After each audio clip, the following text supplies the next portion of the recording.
began my research relating to the Nakota Trail in a project called the Traditional Land Use and Occupancy Study, a research project to document Nakota heritage. I began the research in 1997 and interviewed elders who have since passed on. Since then, I have interviewed several elders who were able to identify and clarify their use of the historic resource that is now deemed the Nakota Trail of 1877. You go around and follow the, yes, you always, but yeah, but the main two, yeah, like the Cardinal, Avon Cardinal, but that's walking trail right through. Where do you think we're going to find the trail? Down that way? Down that way, yeah. You're going to wheel this Argo? Yeah. Sounds good. I don't know where I'm going, so. I'll show you. I know you will. I'm hoping that you'll show me. We're going to find this trail. In 2015, I started to work closely with Alberta Culture and Tourism under the Alberta Historical Resources Foundation, Aboriginal Heritage Section, to identify and relocate historical resources in the surrounding area of the McLeod and Little McLeod Lakes. A primary objective arose as a result, and efforts began to protect and preserve the historical resources, which is still a prime focus today. Michin Lawrence, Mies, and Misunga Walter, Sha, my Ina, Caesar, Uchakajipunga, Caesar, Gado, Walter Chin, Niam, they know. One primary feature that was identified in the research was the Nakota Trail of 1877, a historic trail that extends from Wakamne out to the McLeod Lake and Eagle River traditional encampment sites.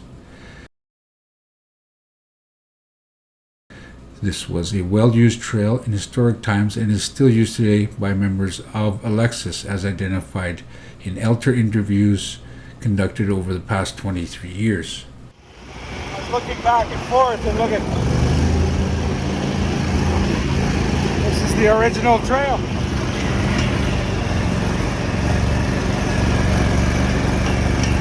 Yeah.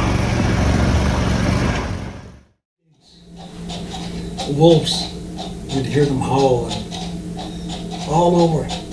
Just the mama shansh those are home now. The wolves are howling, kids go to sleep and they tell us that.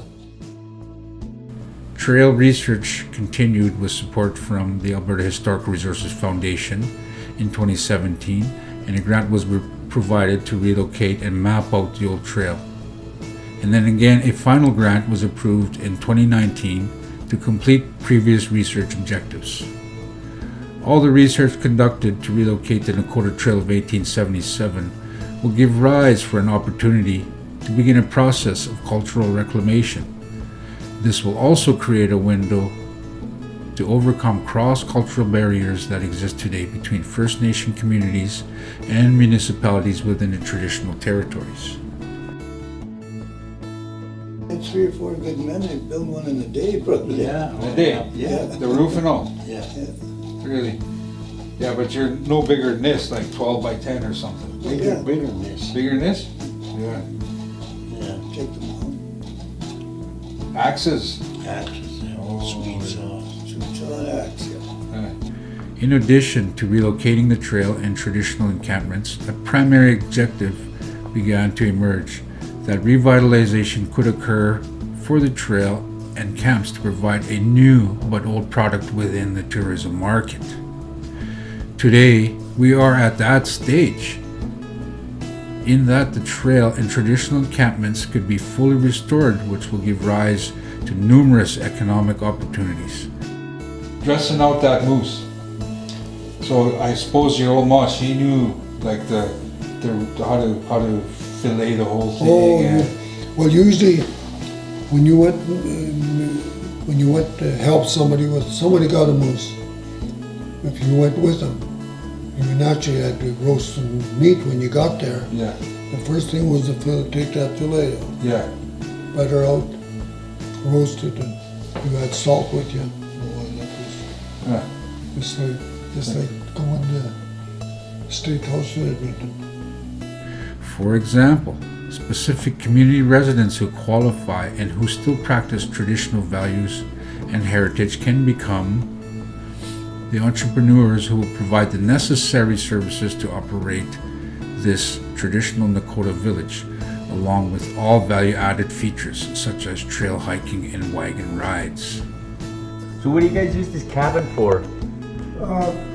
Family gatherings. Yeah? We have a Christmas party in here, New Year's, birthdays, there's been a few weddings, there's been a few funeral services. Helping if he was here, but there's nobody that really knows that trail that well. What kind of stories would you say occurred just because we have this trail here? Oh, many.